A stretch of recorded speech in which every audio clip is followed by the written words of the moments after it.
There is a man, a retired engineer, who has spent his entire life trusting only what can be measured. He built bridges. He calculated loads and tolerances and the precise point at which steel will fail, and he was good at it because the world he believed in was a machine of cause and effect, every event the child of the event before it, nothing arriving without a reason you could trace back along a clean line of force. And then his wife of 41 years died on a Tuesday in March, and 3 weeks later the radio in the kitchen played Unbidden, the song from their first dance, on a station that does not play that kind of music, at the exact moment he was holding her wedding ring and asking the empty room a question he would never have said out loud. He told himself it was coincidence. He is a rational man. But the coincidences did not stop. They began, in fact, to cluster, the way iron filings cluster when a magnet passes underneath the paper. And the man who had spent 70 years certain that the universe does not send messages began, against everything he believed, to feel that something was trying insistently to get his attention. Carl Jung spent the last and strangest decades of his life studying exactly this. The moments when the inner world and the outer world rhyme in a way that pure chance cannot account for. And he gave it a name that has been misunderstood ever since. He called it synchronicity, not magic, not fate, not the universe handing down orders. He defined it precisely as a meaningful coincidence of an inner state and an outer event that are not connected by any chain of cause. And he came to believe that these moments are not random noise at all, but the deep psyche making itself visible, surfacing into the world of objects and events at the precise moment a person is about to change. Jung observed that synchronicities do not scatter evenly across a life. They swarm.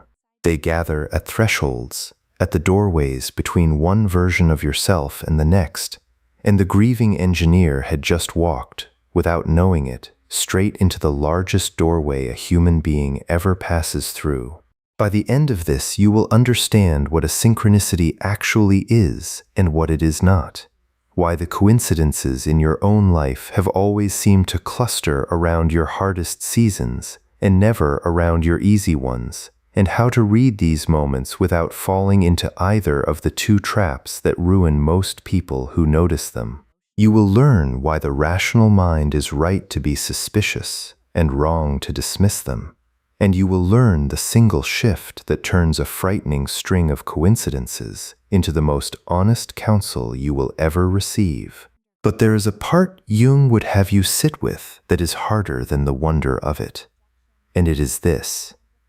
The meaning you feel pressing in from the outside was never out there. Your own depths have begun leaking into the world you can see, and they only do this when you are standing at the edge of becoming someone you have not yet been. If this is already brushing against something you have noticed and never dared to say aloud, I would ask you to do one small thing before we go further. Leave a comment about a coincidence that arrived in your life at a moment that mattered. A song, a number, a stranger's words that landed too precisely to ignore. Not as proof of anything, simply as a record of the moment you felt the inner and the outer touch. If this speaks to a part of you that has wondered quietly whether you were imagining it, let me know with a like. And if there is someone you love who is standing in the middle of a loss right now and keeps noticing things they cannot explain, send this to them. It may be the first time anyone tells them they are not losing their grip. Let me stay with the engineer, because his whole life is the reason this story has weight. Call him a man in his early 70s who has never, not once, believed in anything he could not put on a drawing. He met his wife at 29, a chemist as precise as he was, and they built a marriage the way they built everything, on evidence and reliability and the quiet trust of two people who never needed the world to be mysterious to find it good. When she was diagnosed, he treated it as a problem to be solved, reading every study, charting every number, and when the numbers ran out and she died anyway, he experienced something his entire framework had no category for. He experienced a silence so total it frightened him. The machine of cause and effect had taken her, and the machine had no comfort to offer, because a machine does not console, it only continues. And so he sat alone in the house they had built, surrounded by the orderly evidence of a well-engineered life, and felt, for the first time, that the framework that had carried him for 70 years had nothing left to say. This is where Jung hands us the first piece of the map, and to find it we have to set aside almost everything the modern world has trained us to assume about how meaning works. We have been taught that there are only two kinds of connection between events. Either one thing causes another. The billiard ball strikes the second ball and it moves, or the two events have nothing to do with each other at all, and any link we feel between them is pure illusion, a trick of a pattern-hungry brain, cause or coincidence.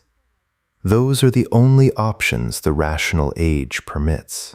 And within those two options, the radio playing the song means nothing, because there is no causal wire running from the man's grief to the station's playlist.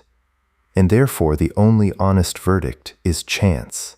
Jung spent decades insisting, carefully and against the resistance of his own scientific training, that there might be a third category, a kind of connection that is not causal and not meaningless, where two events are bound together not by force but by meaning. The radio did not cause his grief, and his grief did not cause the radio. And yet the two arrived together, in a single instant, carrying a significance that he could feel in his body even as his mind refused it.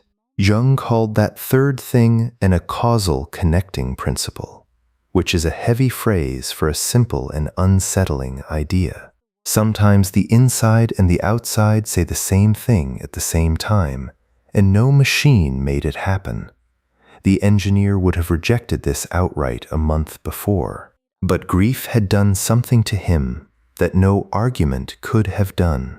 It had cracked the lit, orderly room of his rational mind, and through the crack, something older was beginning to come through. Because here is what Jung understood about when these moments arrive, and it is the detail that changes everything.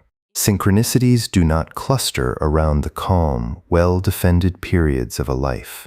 They cluster around the periods when the ego, the everyday managing mind, has been broken open by grief, by crisis, by a love or a loss large enough to overwhelm the usual defenses.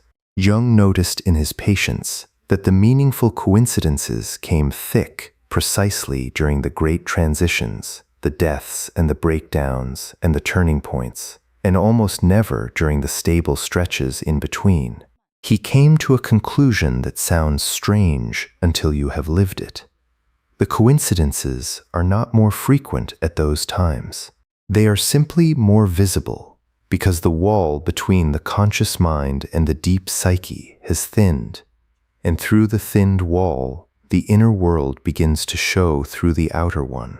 To understand what is actually showing through, you have to understand a layer of yourself that Jung spent his whole life mapping, and that almost no one is taught they possess. Beneath the everyday mind, beneath even the personal unconscious where your forgotten memories and private wounds are stored, Jung described a deeper stratum that he called the collective unconscious, a foundation shared by all human beings, made not of facts but of patterns, the ancient organizing forms through which the psyche has always made meaning. And he came to suspect something that the physicists of his day were beginning, independently, to whisper about matter itself. He suspected that at its deepest root, the psyche and the physical world are not two separate kingdoms with a wall between them, but two faces of a single underlying reality, what he called, borrowing an old alchemical phrase, the unus mundus, the one world. If that is true, even partly true, then a sufficiently charged event in the depths of the psyche might ripple outward and arrange itself in the world of matter, the way a deep enough chord in one instrument will set the strings of another instrument trembling across the room, untouched. The engineer did not need the theory.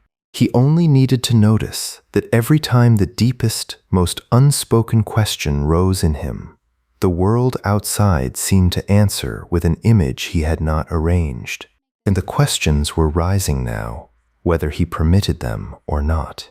Sitting in the silent house, holding her ring, he found himself asking the thing he had spent a rational lifetime refusing to ask. Where did she go? Is there anything left of a person when the machine stops? Or is the silence the whole and only truth? He did not believe there was an answer. He was not asking to be answered. He was asking the way a wound asks, helplessly, into the dark. And it was in the days after these questions surfaced that the coincidences thickened. A book he had not touched in decades fell from a high shelf as he passed, and it fell open to a page she had once underlined. A stranger at the hardware store, apropos of nothing, told him about losing his own wife and used a phrase his wife had used, word for word, in her last week. The number from their anniversary began appearing, on receipts, on a license plate idling in front of him, on the clock the moment he looked up. Any one of these, alone, he could dismiss, and he did. But they were not arriving alone. They were arriving in a swarm, and they were all, every one of them, gathered around the single question he could not stop asking. Now hold that image, the swarm gathering around the question, because it is the key to everything Jung wanted us to understand, and it is also where almost everyone goes wrong. Because there are two ways to misread a cluster of synchronicities, and both of them are disasters, and the entire art of living with these moments is the narrow path between them. The first misreading is the engineer's old reflex, the one his whole life had trained, which is to dismiss them, to insist on chance, to wave the whole thing away as the brain finding faces in clouds. This is the error of the rational mind, and Jung had real respect for it, because it is right about most things. The mind is a relentless pattern detector, and it does find meaning where there is none. But the dismisser pays a price he never counts. By refusing to grant that any coincidence could carry meaning, he closes the one channel through which his own depths are trying to reach him, and he stays sealed inside the lit room while the owner of the house knocks and knocks at the wall. The second misreading is the opposite, and in many ways it is worse, because it feels like wisdom while it quietly destroys the mind. It is the leap into magical thinking, the conviction that the universe is now sending personal orders, that every coincidence is a command, that the song on the radio was a literal message from the dead and the number on the clock is an instruction to be obeyed. This is the error of the flooded mind, the ego dissolving into the unconscious instead of relating to it, and Jung watched it pull more than one fragile person into a kind of grandiose unreality where every traffic light is a sign and the self swells to fill the whole world. The dismisser drowns the signal in noise. The believer drowns the self in signal. And the truth Jung spent his life pointing at lives in the impossibly thin space between them. Jung learned this distinction, not in a library, but across the table from a patient who nearly defeated him. And the case is worth telling, because it shows the third position in the act of being born. He once worked with a young woman so armored in her own rationalism that the treatment had ground completely to a halt. She had an answer for everything, a flawless intellectual defense for every interpretation, and she used her formidable mind the way the engineer used his steel, as a wall against any depth that might unsettle her.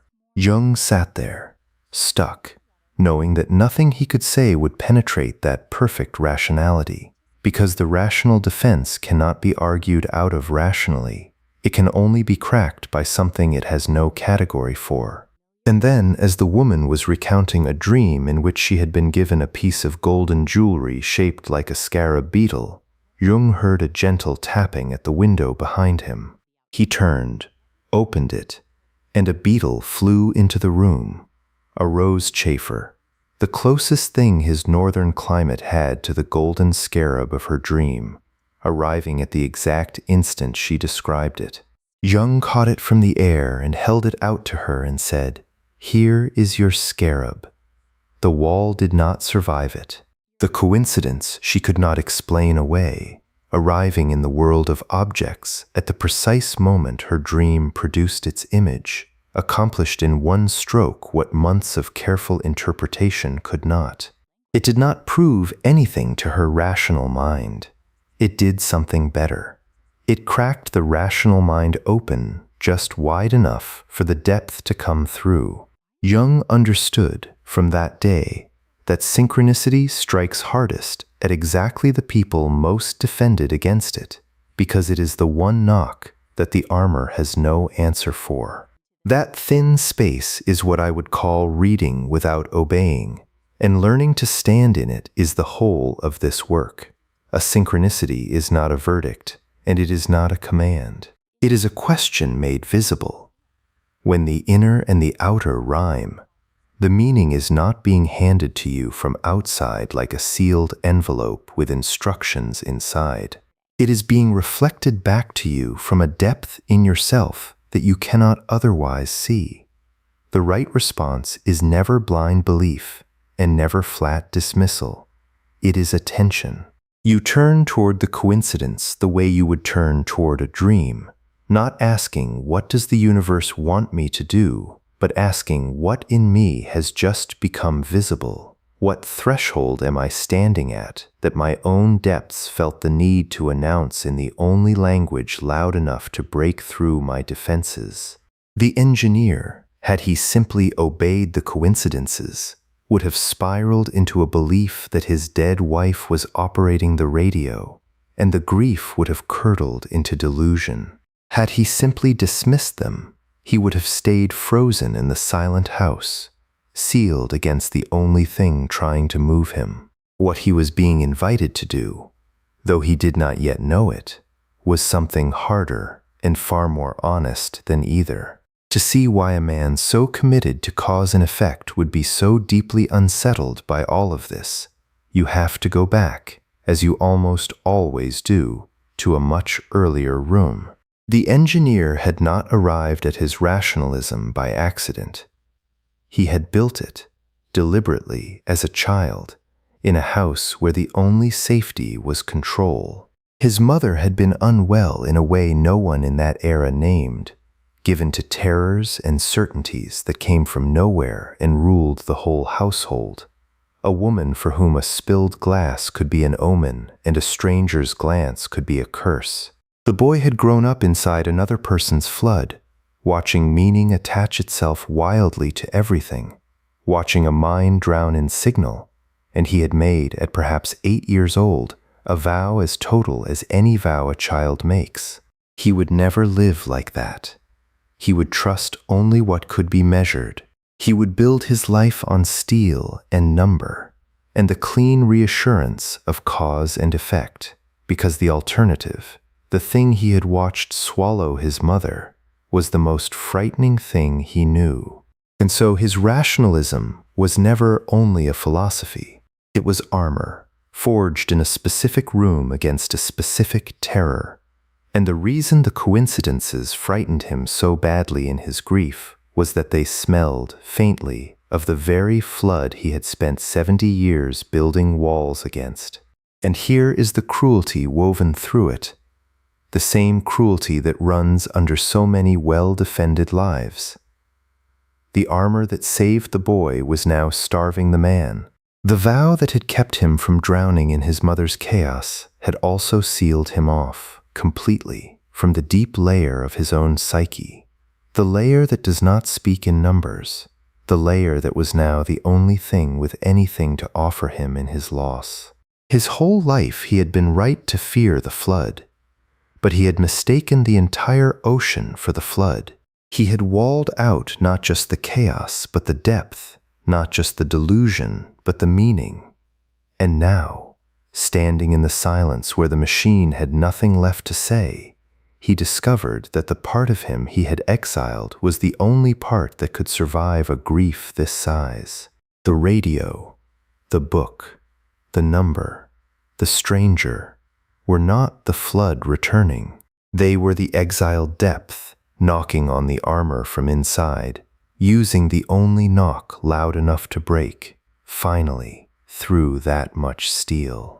But Jung saw something even more disturbing than the exile, and it is the part that should stop you cold, because it explains why these moments arrive when they do, and why they feel the way they feel. He observed that the deep psyche, denied a hearing through the ordinary channels, does not give up trying to communicate. It escalates. When the dreams are ignored, when the quiet inner pull is overruled, when the everyday mind is too defended to receive an inner signal as an inner signal, the psyche reaches for a louder instrument. It begins to express itself through the outer world, because a coincidence in the world of objects is harder to dismiss than a feeling, harder to wave away than a dream. The engineer had spent 70 years unable to hear an inner voice because he had walled the inner world off as his mother's madness. So the inner world did the only thing left to it. It stopped speaking from inside and started arranging itself outside, where even a man of steel and number could not entirely look away. The synchronicities were not the universe taking pity on him. They were his own depths, having exhausted every gentler channel, finally pounding on the one wall thin enough to carry the sound. The very intensity of the coincidences was a measure of how thoroughly he had refused every quieter message. And so, almost without deciding to, the engineer did the one thing that begins to change everything. He stopped explaining the coincidences away, and he stopped, too, the opposite temptation to treat them as orders. And he did something a man like him had never done in his life.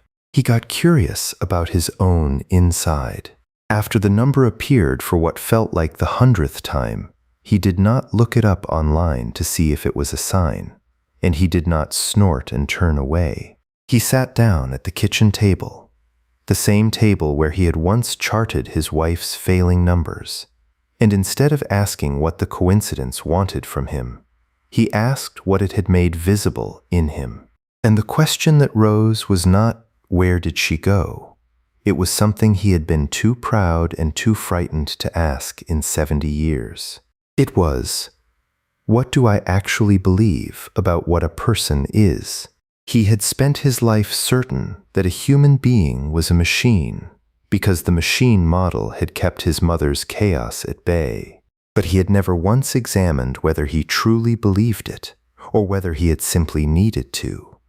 The coincidence had not answered his question about the afterlife. It had revealed that the question underneath was about him, about the frightened boy who had decided that meaning itself was dangerous and had lived, ever since, in a house with the deepest rooms bricked over. This is the threshold, and it does not look like much from the outside.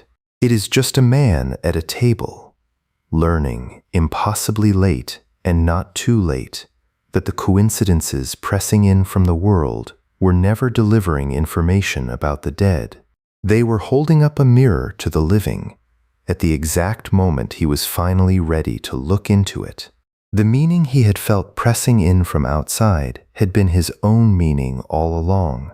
His own unlived depth, reflected back to him off the surface of the world because he had refused for 70 years to find it anywhere else. Now I want to be careful here, because the temptation at this point is to make it a small and comforting story. Grieving man notices signs. Grieving man decides his wife is watching over him. grieving man is at peace. That is not the truth, and it is not what Jung meant, and it would be a lie that betrays everyone who has stood in that silence. Because turning towards synchronicity honestly does not deliver answers. It does not tell you where the dead have gone. It does not prove the afterlife, and it does not disprove it. What it does is far stranger and far more demanding. It asks you to hold a question open without slamming it shut in either direction, to live inside an uncertainty that the rational mind hates and the magical mind cannot tolerate, and to let that held uncertainty change you rather than be resolved. The engineer did not come away from his year of coincidences with a belief about the afterlife. He came away having become a different kind of person, a man who could finally bear not to know, which is harder, rarer, than any belief. This is where his real reorientation began, and it is the part the comforting version leaves out.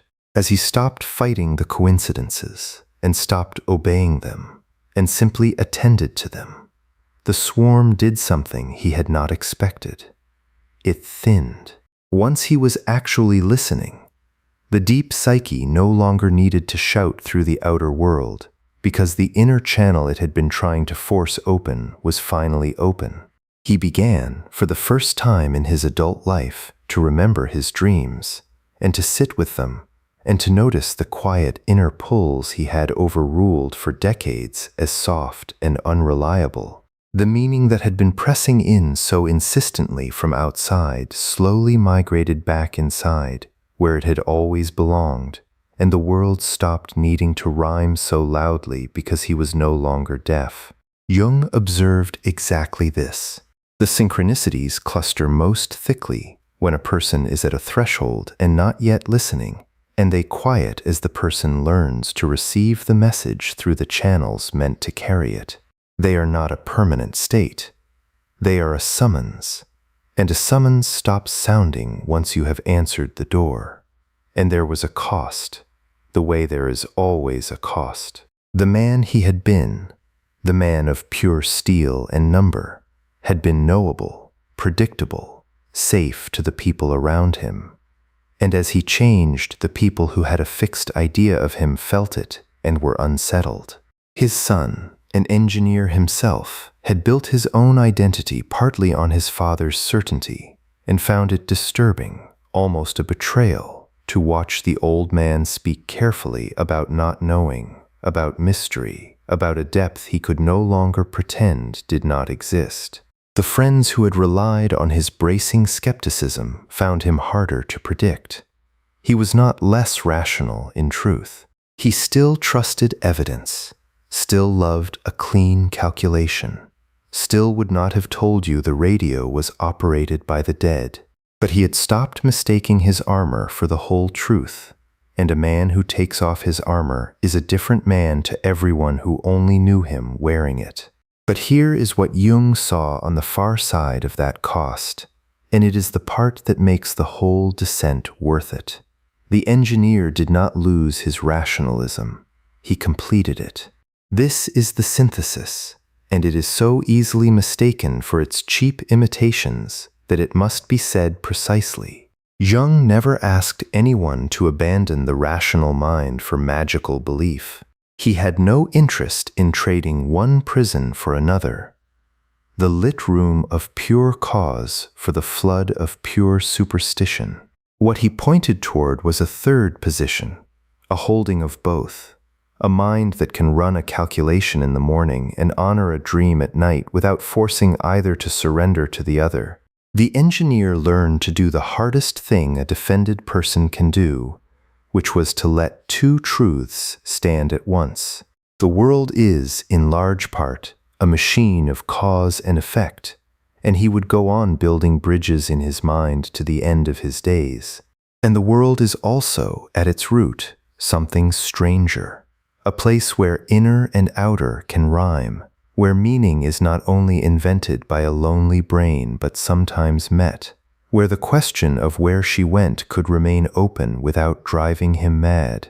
He did not resolve the contradiction. He grew large enough to contain it.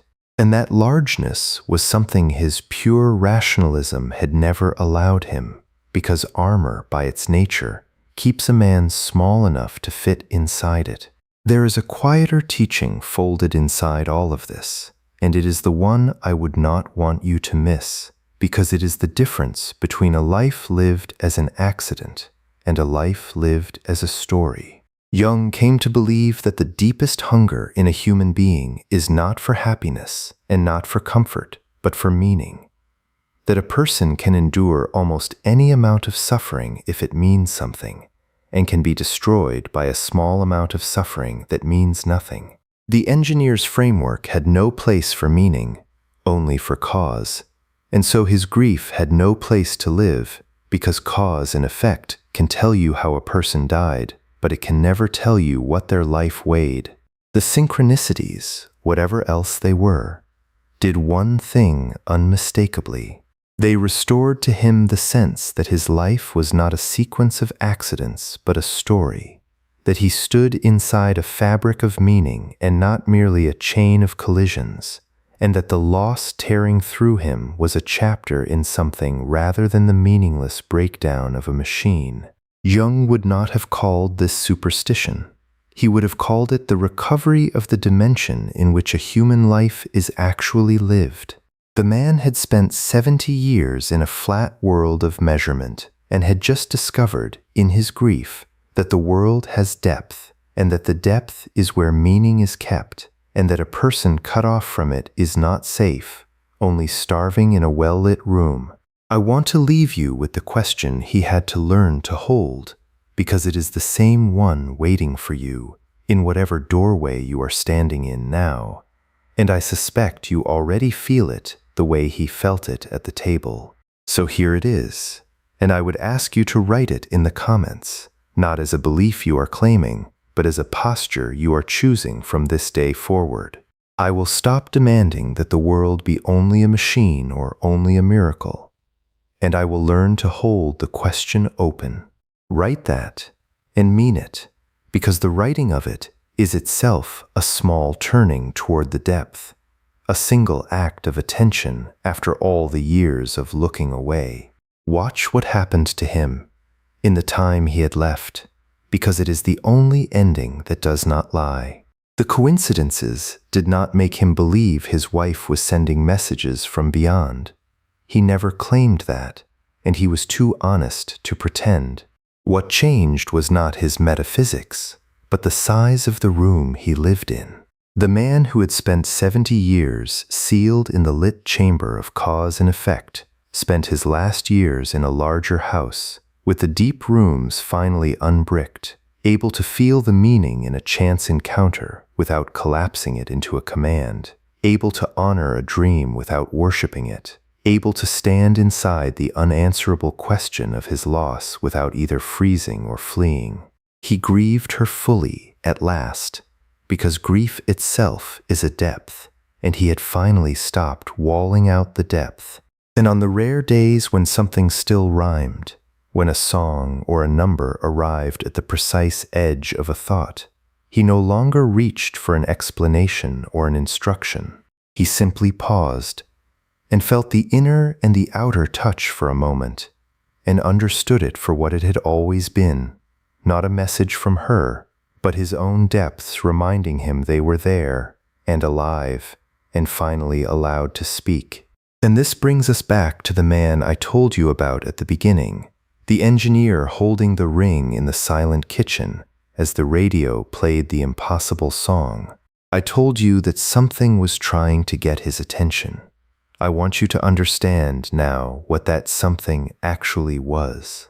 It was not the universe sending orders, and it was not his wife working the dials, and it was not the chaos he had feared his whole life finally coming for him.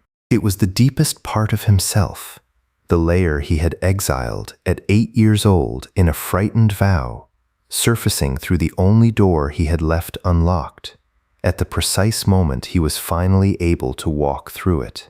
The coincidences were never the universe handing him a verdict. They were a mirror, held up at the exact moment he was ready to look, showing him a self larger than the armor, a depth he had spent a lifetime calling madness because he had only ever seen it drown someone. The meaning was his, and it always had been.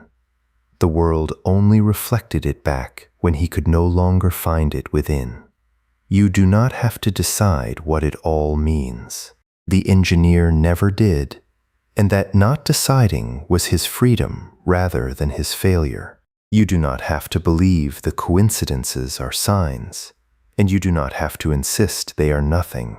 You only have to do the one thing the rational mind and the flooded mind both refuse, which is to stay awake in the space between them, to treat the moments when your inner and outer worlds rhyme as a knock rather than a verdict, and to ask, when they come, not what does the world want from me, but what in me is becoming visible. Because the world is not sending you instructions.